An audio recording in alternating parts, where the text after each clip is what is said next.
7h.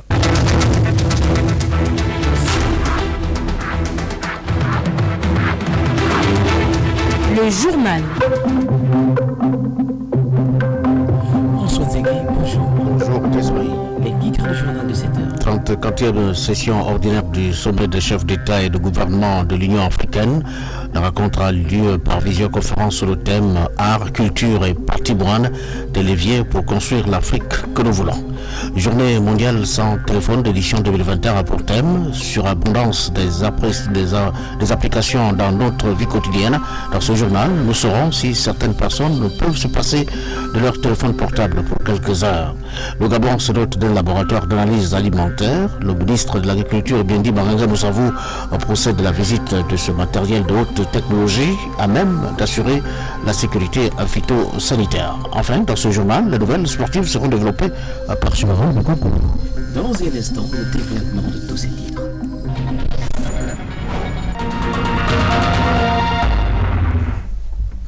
En ouverture de ce journal, d'abord par la 34e session ordinaire du sommet des chefs d'État et de gouvernement de l'Union africaine, la rencontre qui a débuté samedi et ce jusqu'à ce dimanche 7 février 2021 porte sur la réforme institutionnelle d'une institution africaine et la gestion de la Covid-19. Cette rencontre qui réunit 55 États membres de l'Union africaine voit la participation de plusieurs dirigeants, dont le chef de l'État gabonais. Les précisions avec Aline Zila. Art, culture et patrimoine, des leviers pour construire l'Afrique que nous voulons. C'est le thème de la 34e session ordinaire du sommet des chefs d'État et de gouvernement de l'Union africaine. Réuni par visioconférence, le président de la République, Ali Bongo Ondimba, a pris part à ce grand rendez-vous continental aux côtés de ses pairs. Une occasion pour les dirigeants africains de décider des actions à mener collectivement au cours de l'année à l'échelle du continent. La rencontre a acté l'entrée en fonction du président de la République démocratique du Congo, Félix Antoine Tshisekedi, en qualité de président en exercice de l'Union africaine. Celui-ci succède à Cyril Ramaphosa, président sortant de l'organisation. Au cours de ce sommet, les enjeux sont de taille et portent sur l'accélération des réformes institutionnelles de l'institution africaine. Un autre enjeu de cette grande messe porte sur la gestion de la pandémie de la Covid-19. Le sommet a adopté son ordre du jour et procédé à l'examen des diverses questions. Le chef de l'État et ses pairs ont également échangé sur les rapports qui leur ont été soumis. Le premier rapport qui concerne la réforme institutionnelle de l'Union africaine a été présenté par Paul Kagame, le président du Rwanda. Le second, relatif aux progrès réalisés, concerne la réponse de l'Union africaine à la pandémie de la Covid-19 en Afrique, a été présenté par le président sud-africain Cyril Ramaphosa. Dans un contexte où persistent des suspicions légitimes quant à la capacité des pays africains à gérer la pandémie, le sommet de l'Union africaine devrait être l'occasion de trouver des mesures pour atténuer les conséquences humanitaires et socio-économiques de la pandémie.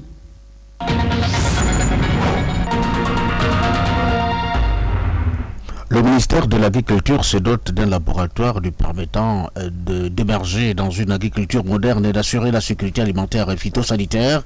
Le ministre en charge de l'Agriculture, Biendi Maranga Moussavou, vient de procéder du côté d'Angonge à la visite du laboratoire d'analyse alimentaire de l'Agence gabonaise de sécurité alimentaire. Était présent pour le compte de Radio Gabon, Issa Stimefan. Examiner, prévenir et surveiller les risques nutritionnels et sanitaires des aliments constitue le cœur de l'action de l'Agence gabonaise de sécurité alimentaire. Dans le cadre de ses missions publiques, elle se voit dotée d'un laboratoire permettant d'évaluer la qualité des aliments destinés à la consommation humaine et animale, ainsi améliorer ses performances de contrôle des matrices analysées dans leurs composants chimiques et nutritionnels. Marisa Colette Adiaeno, conseiller du directeur général de la Gaza, ingénieur agronome. Notre agence est une agence à caractère technique et également scientifique. Il est d'autant plus important qu'elle se dote aujourd'hui d'un laboratoire d'analyse alimentaire. Ce laboratoire qui est divisé en 4 sections, d'analyse microbiologique, la section d'analyse physico-chimique, la section d'analyse des résidus de pesticides et la section d'analyse des métaux lourds. C'est un grand pas pour la sécurité alimentaire dans notre pays. Ce sera un laboratoire d'envergure sous-régionale parce que le matériel qui sera dans ce laboratoire est un matériel de haute technologie qui nous permettra d'avoir donc les analyses les plus fiables et les plus précises qu'ils soient dans les aliments. Afin de faire face aux enjeux des services en matière de recherche et de contrôle de la qualité des aliments, le ministère de l'Agriculture met sur les rails un pôle scientifique comprenant 5 laboratoires. Bien dit Maganga Moussavou, ministre de l'Agriculture. L'AGASA effectue sa mission de surveillance de la qualité sanitaire des aliments. Il est important qu'elle ait un outil qui soit totalement opérationnel. Et là, vous voyez la volonté du président de la République, chef de l'État, son Excellence Ali Bongo Ondimba, qui se matérialise. Lorsque je prenais mes fonctions au ministère de l'Agriculture, l'une de ses premières préoccupations qu'il m'a exprimée, c'était de dire il faut absolument que nous ayons un laboratoire d'analyse de la qualité sanitaire des aliments. Nous allons avoir un pôle scientifique qui nous permettra de remplir notre mission. Avec une superficie de 444 mètres carrés, ce laboratoire est le premier dans l'histoire de notre pays et en Afrique centrale, permettant de surveiller les produits importés au Gabon et soutenir l'accélération de la production locale. Plusieurs Gabonais décident de se lancer dans le monde des petits métiers. C'est pour subvenir leurs besoins quotidiens. Certains parmi eux sont diplômés, mais n'arrivent toujours pas à trouver un emploi décent. Malgré cette situation, ils ne baissent pas du tout les bras et encouragent d'ailleurs les plus frileux à faire de même chose, à faire de même pour sortir de l'oisivité. Caroline Assoumou-Mombe. Coiffure, menuiserie, maçonnerie, chauffeur de voiture sont entre autres les métiers sollicités par les jeunes Gabonais de nos jours pour échapper à l'oisiveté en attendant un emploi bien rémunéré. D'autres, par contre, en ont fait un métier. Je n'ai pas honte de mon métier parce que j'ai aimé le métier là depuis l'enfance. J'ai aimé beaucoup la coiffure. Je suis menuisier. Ça fait déjà après 6 ans que je suis dans la menuiserie. Excepté la quête du travail, je suis dans le débroussage. Actuellement, je travaille en collaboration avec certains aînés. Nous avons formé une ensemble dans laquelle on travaille un peu partout avec les machines, histoire d'entretenir des parcelles déjà habitées ou non habitées ou en voie d'habitation. Donc c'est ce que nous faisons. J'ai appris à faire la manucure sur les pieds de ma mère. J'ai commencé dans les salons de coiffure, être coiffeuse. Et quand je faisais la manucure, les clients admiraient la manière que je faisais. L'argent n'a pas de couleur. Ils l'ont bien compris et un seul message sort de leur bouche. Vaut mieux t'élever. Je vais essayer un peu de me lancer dans quelque chose. L'école n'est pas une fatalité. On doit chasser la discrimination, on doit chasser le complexe. On doit chasser l'idée de penser que moi je ne suis rien. Non, il faut croire en soi. Et lorsqu'on croit en soi, on peut y arriver. Je veux dire aux autres Gabonaises de ne pas baisser les bras. C'est bien qu'en ce moment, il y a baisse d'activité. Et c'est bien qu'en ce moment, nous passons un moment difficile. Mais il faut que nous, les jeunes Gabonaises, nous levons. Il y a beaucoup de métiers. C'est pas seulement le travail dans les bureaux. Il y a beaucoup de centres. Tu peux aller dans un centre, tu choisis ton métier. L'avenir nous réserve beaucoup de surprises. Autant mettre en valeur le potentiel que l'on a. Célébration des plusieurs samedi 6 février jusqu'au 8 février prochain de la journée mondiale sans smartphone ou téléphone. L'édition 2021 a pour thème surabondance des applications dans notre vie quotidienne qu'on utilise à travers le smartphone. Notre reporter Tian Terrancian Davila Lengimini s'est rapproché de certaines personnes pour savoir si elles peuvent se passer de leur téléphone portable pendant quelques heures. Nous écoutons leur réaction. Non, là, honnêtement, me passer de mon téléphone, non, je ne pourrais pas. Comme Marie, plusieurs personnes ne peuvent pas se priver de leur téléphone portable. L'appareil est devenu indispensable. Une journée sans téléphone, fût-elle mondiale, c'est impossible pour grand monde. Nous sommes déjà habitués, ça nous permet de travailler avec, d'être en connexion avec d'autres personnes. C'est comme un syndrome. Parce qu'aujourd'hui, on est tellement connecté à plusieurs réseaux sociaux qu'on y passe la majorité de temps. C'est aussi un moyen de pouvoir se divertir, de pouvoir s'informer en temps. Parfois, c'est aussi un moyen de rester connecté avec ses amis, quoi, même ceux qui sont ici, dans le Gabon ou encore à l'extérieur. Certains en sont devenus accros au point de faire de leur smartphone un compagnon. J'ai du mal à me passer du téléphone. La preuve en est que même quand je suis sous la douche, je l'ai toujours à côté de moi. Lorsque je suis loin de mon téléphone, je ne suis plus la même personne du tout. Mon attitude change, je suis un peu inquiète. En fait, je ne suis pas rassurée. Je veux seulement être en possession de ce téléphone-là. c'est impossible pour moi de me détacher du téléphone. D'ailleurs, lorsque mon téléphone tombe en panne, même si c'était ma dernière réserve, mes dernières économies, je fais tout pour m'acheter un autre téléphone parce que je ne supporte pas de rester 72 heures sans téléphone. Pour le couple Kombila, le challenge sans téléphone portable est possible, car en tant que chrétien, cet outil de communication ne doit pas être une priorité. Je peux bien faire une journée sans mon téléphone portable, parce qu'il arrive que je fais souvent des journées de jeûne. Lorsque je fais le jeûne, je m'abstiens de tout. Quand on va à une occupation spirituelle, par exemple, c'est possible de passer toute une journée sans téléphone. La journée mondiale sans téléphone portable est à sa 20e édition. Elle se déroule sur 3 jours depuis 2004, certainement pour donner le temps aux uns aux autres de décrocher.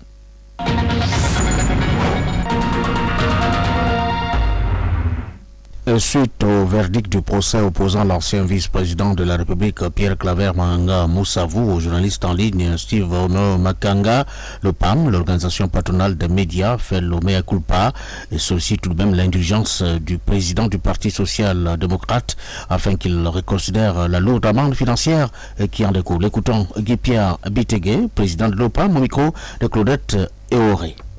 Après plusieurs mois d'attente, le tribunal de première instance de Libreville a enfin rendu sa décision sur l'affaire en diffamation opposant Pierre Claver Mahanga Moussavou à notre jeune confrère Steve Ono Makanga le lundi 3 février dernier. Le juge, reconnaissant le confrère coupable des faits qui lui étaient reprochés, lui a infligé une peine pécuniaire lourde de 10 millions de francs CFA et à 1 million d'amende. Le PAM, tout en reconnaissant au plaignant le droit de saisir la justice pour laver son honneur, trouve cependant la peine excessive contre un média en ligne dont le chiffre d'affaires n'avoisine même pas les 10 millions de francs CFA. Le PAM profite de cette occasion pour demander pardon à Pierre Claver Mahanga Moussavou pour la douleur qu'il aurait ressentie suite à la publication de l'article de notre confrère. Cependant, lui demande de reconsidérer le montant à payer par notre confrère, qu'il trouve plutôt satisfaction dans la reconnaissance par le tribunal de la culpabilité du confrère. En tant que père de famille, qu'il considère l'acte posé par notre confrère comme une erreur de jeunesse, une erreur de parcours qui certainement ne se reproduira plus. Je vous remercie. Et le PDG, le Parti démocratique gabonais, lance la deuxième phase de l'opération d'enrôlement des nouveaux adhérents et anciens militants dans la province de Logo et Lolo. Objectif visé, renouveler le fichier de ce parti au pouvoir dans cette partie sud-est du pays. Elisabeth Nyongo, c'est le secrétaire provincial du PDG dans Logo et Lolo, qui fait le point au micro de Bertie Moulemayombo Talamanti. Nous avons déjà une fiche d'adhésion. Il s'agit maintenant de demander aux militants de remplir cette fiche d'adhésion. C'est-à-dire que nous considérons qu'au PDG, il n'y a pas de militants du tout et nous recommençons à zéro. Cette fiche-là doit être remplie par tous ceux qui se disent militants du PDG. Leur expliquant aussi la fiche, qui est un peu difficile à remplir. Nous avons aussi d'autres points d'ombre que nous allons demander au secrétaire national qui va nous éclairer. Nous avons mis le fichier à terre. Là, on le remet à jour avec des nouveaux militants, avec les anciens militants, parce que la fiche d'enrôlement nous précise si on est nouveau ou bien on est ancien. À travers cette fiche, on peut reconnaître que ça c'est un nouveau ou bien ça c'est une ancienne personne qui confirme son adhésion au PDG. Aujourd'hui, par exemple, j'ai demandé à tous les secrétaires départementaux de la province de Logo et Lolo de lancer l'activité en même temps que nous. Kibunji, Pana et Lastourville doivent le faire en même temps. À l'instant, Elisabeth Nyongo, le secrétaire provincial du PDG, qui supervise d'ailleurs la deuxième phase de l'opération d'enrôlement de nouveaux adhérents et les anciens militants dans la province de Logo et Lolo. Sénatorial 2021, l'on signale que le deuxième tour, c'était hier samedi à Bitam et puis à Malinga. À Malinga tout de même, c'est finalement Pierre Ngosanga du parti Les Démocrates qui aurait remporté le scrutin. Les établissements scolaires du primaire du district de Popa viennent de bénéficier d'une dotation en table-banc, 264 au total. C'est une dotation du gouvernement à travers le ministère de l'Éducation nationale réceptionnée par le directeur d'académie provinciale de Logo et Lolo de Koulamutu. La correspondance est de Bertie Mayombo Talamanti. Initiée depuis quelques années par les plus hautes autorités de la République, cette dotation en table-banc dans les établissements scolaires de notre pays se poursuit. Après les établissements secondaires, place aux primaires. C'est le cas des écoles publiques de Miyonga, Banga et Popa dans le district de Kounadembe qui ont reçu 3 cargaisons de table-banc réceptionné par le directeur d'académie provinciale de Loguelolo qui a salué ce geste. Marcel Moudjodji. C'est d'abord un sentiment de satisfaction parce que ces tables bancs sont attendus. C'est un processus qui se poursuit. On avait eu des premières livraisons. Là, c'est pour des écoles primaires.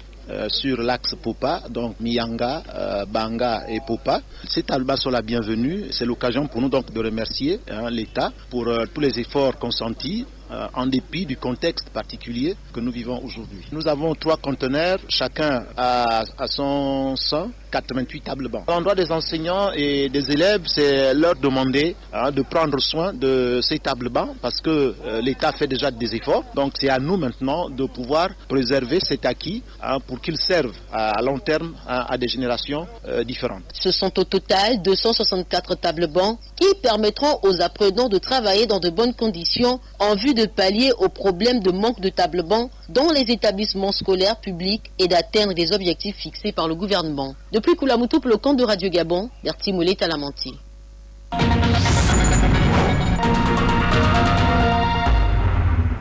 Le gouverneur de la province de l'Ogooué, Martim Paul Ngomayong, vient de boucler la série de rencontres et sensibilisation de ses administrés. C'est dans le cadre de la lutte contre la pandémie du coronavirus au Gabon.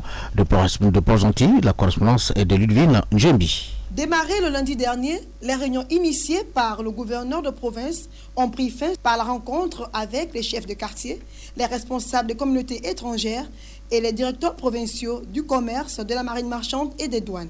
Ces réunions qui ont débuté avec le maire de la commune de Port-Gentil, le président du conseil départemental de Benjé et le médecin-chef de l'hôpital de Tchengué avaient pour objectif la communication sur la crainte de la montée du coronavirus dans la province. Paul Ngom Ayon, gouverneur de province. Depuis quelques semaines, on enregistre un nombre de plus en plus élevé des cas de coronavirus dans notre pays. Et surtout dans 4 provinces, l'estuaire, le Haut-Ogooué, le Moyen-Ogooué et l'Ogooué maritime. Et c'est pour cette raison que j'ai tenu à communiquer avec vous pour partager cette inquiétude. Après le gouverneur, le tour est revenu au maire de la commune de sensibiliser les auxiliaires de commandement étant donné qu'ils sont les plus proches des populations et qu'à leur tour, ces derniers relaient l'information. Aujourd'hui, c'est le tour des chefs de quartier qui sont les auxiliaires de l'administration communale. Nous ne pouvons éventuellement exécuter les décisions qui ont été prises, que vous avez énoncées par le gouvernement, par les plus hautes autorités de la République gabonaise, en tête desquelles le président de la République, exécuté par Madame le Premier ministre, sans consulter ou sans informer tous les responsables, y compris les auxiliaires de l'administration. Il est à rappeler que ces réunions ont vu la participation des responsables d'établissements primaires et secondaires, des responsables des forces de défense et de sécurité, des responsables du secteur pétrolier et enfin l'Office de sûreté des aéroports. Radio Mandji, Ludwig Njembi pour Radio Gabon, la référence. Et l'actualité internationale de ce journal, c'est avec vous, Judith Mbumba Nzambi, qui revient sur la première prise de parole du nouveau président américain Joe Biden sur l'Afrique. Nous allons effectivement parler de la réunion en ligne des dirigeants de l'Union africaine et enfin l'investiture d'Idriss Déby par son parti à briguer un 6e mandat. Judith Mbumba Nzambi. Au pouvoir depuis 30 ans, le maréchal Idriss Déby Itno bénéficie d'un large soutien de la communauté internationale pour son rôle dans la lutte contre les groupes djihadistes au Sahel. L'armée tchadienne fournit au casque bleu de l'ONU l'un des contingents les plus nombreux et les plus aguerris. Toutefois, au niveau national, l'opposition accuse Idriss Déby de s'accrocher au pouvoir. Il appelle à des manifestations qui sont déjà interdites par les autorités. Les dirigeants de l'Union africaine en réunion pour la première fois en ligne, occasion d'aborder ensemble la question de l'épidémie du coronavirus alors que plusieurs économies africaines peinent à amortir la crise créée par l'impact du virus sur nos sociétés. Le président en exercice de l'Union africaine, Cyril Ramaphosa, a dans son allocution circonstancielle évoqué les problèmes de financement des États par le FMI et la Banque mondiale, mais aussi les difficultés pour ces pays africains de se faire livrer les vaccins contre le coronavirus. Ce sommet va également permettre de faire une transition à la tête de l'organisation. Cyril Ramaphosa s'apprête à laisser sa place à Félix Tshisekedi.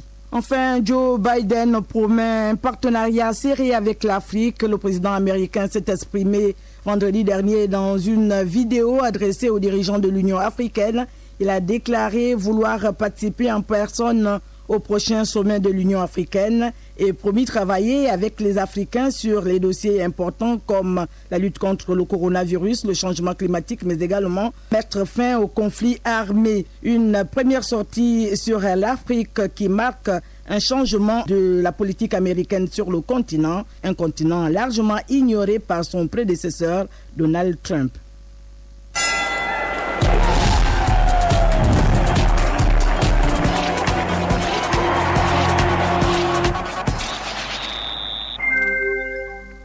Et la page des sports de ce journal, c'est avec vous, Chivarol Mekouinkoulo. Bonjour. Bonjour. 6e édition du championnat national d'Afrique des Nations Cameroun 2021. On joue la finale cet après-midi. La finale qui va opposer le Maroc au Mali. Ce serait sur la pelouse du stade Aïdjo de Yaoundé. Les Lions de l'Atlas voudront bien conserver leur titre, écrire une nouvelle histoire dans le palmarès de cette compétition et imiter la République démocratique du Congo en décrochant un second sacre dans le Chan après celui signé à domicile en 2018 sur cette terre. Mais le Mali n'a pas encore dit son dernier mot. Et hier, lors du match pour la 3e place, la Guinée a achevé le Cameroun. Les Lions indomptables ont été battus 2-0. Et grâce à cette victoire, la Guinée se hisse sur le podium du Chan pour la première fois de son histoire. Toujours en football, élection à la Confédération africaine de football. Initialement recalée, la candidature du président sortant Hamad Ahmad a été reconsidérée. Le Malgache ferait bien partie des représentants à la tête du comité exécutif le 12 mars prochain. Nous terminons avec ce sport de combat, le wushu. José Mongo est candidat à sa propre succession à la Ligue de wushu de l'Estuaire. Le journaliste sportif entend certainement poursuivre des chantiers inachevés au premier mandat malgré les difficultés liées au fonctionnement de cet art martial dans notre pays. Et Chivarol Mekouinkoulo boucle ce journal par la page des sports, mais bien avant de nous séparer, le rappel des titres qui l'ont constitué. 34e session ordinaire du sommet des chefs d'État et de gouvernement de l'Union africaine. La rencontre a lieu par visioconférence sur le thème Art, culture et patrimoine, des leviers pour construire l'Afrique que nous voulons. Journée mondiale sans téléphone, l'édition 2021 a pour thème sur l'abondance des applications dans notre vie quotidienne. Dans ce journal, vous avez suivi si certaines personnes peuvent se passer de leur téléphone portable pour quelques heures seulement.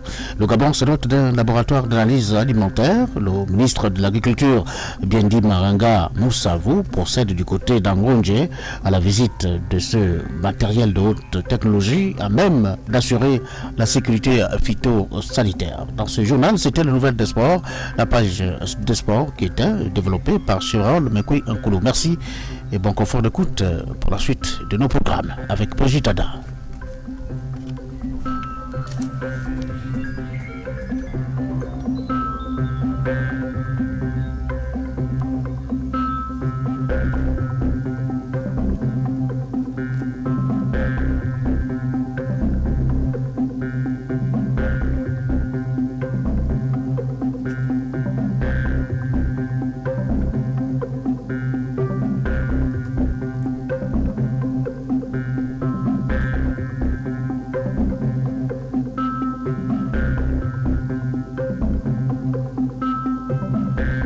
Et voici comment se referme cette édition d'information présentée par François Nzengue avec à ses côtés Chivarol Mekui pour animer la page sportive. Clément Bola était là pour la mise en onde. Nous marquerons de nouveau la pause actualité à 8h pile et le tour reviendra à Clovis Mabikamanfumbi de nous tenir informés. L'actualité évidemment est en continu sur nos antennes. La rédaction de Radio Gabon vous présente Gabon 7 jours. Gabon 7 jours, c'est la rétrospective de l'actualité hebdomadaire avec nos reporters et le réseau de nos correspondants permanents des 9 provinces. Gabon 7 jours, c'est tous les dimanches de 9h10 à 9h50.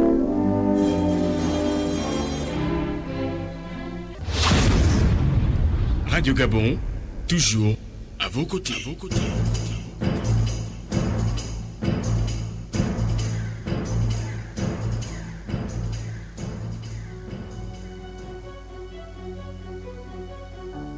quand les femmes débattent. C'est le lieu où les langues des femmes se délient pour parler de leur vie de couple. Pour parler de leur vie de mère et tout ce qui fait leur quotidien. Quand les femmes débattent, c'est désormais tous les dimanches de 21h à 21h45 avec Marina Moussavou sur Radio Gabon, la référence.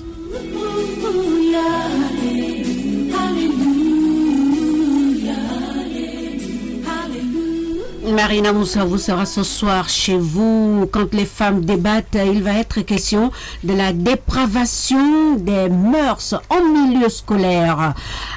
Des moments forts qu'il ne faut pas rater sur Radio Gabon, la référence. Dépravation des mœurs en milieu scolaire, c'est le sujet qui sera débattu ce soir à 21h dans le cadre du rendez-vous de Quand les femmes débattent, dirigé par Marina Moussavou. Et puis tout à l'heure, contre Gabon 7 jours, François Nzengue sera en direct avec les correspondants dans les 4 coins de notre pays. Pour l'heure, il est 7h26 à Libreville au Gabon.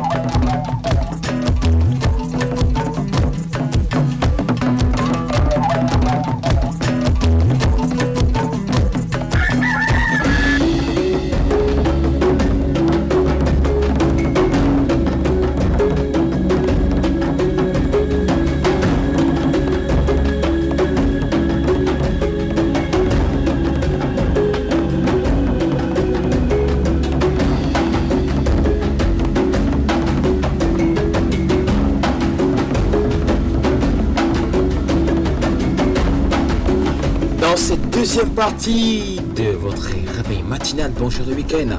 Au sommaire, nous aurons la sécurité routière, le secret d'amour quotidien et la chanson du week-end. Ça, c'est pour la continuité de votre émission réveil matinal, bonjour le week-end. Pour tous ceux et toutes celles qui viennent de nous rejoindre, sachez que vous êtes sur Radio Gabon, la référence, votre station, cette station qui vous appartient, qui vous appartient, allais-je dire, il est 7h27.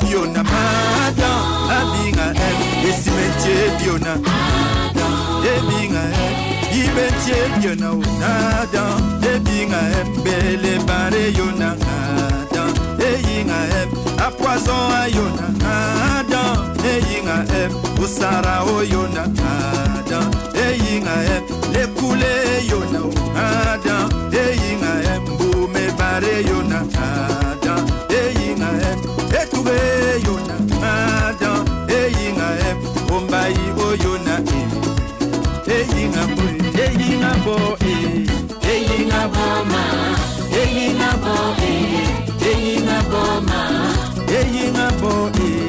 eyinga boma ekule yonama bombango yonama chalalele yonande ampasa yonama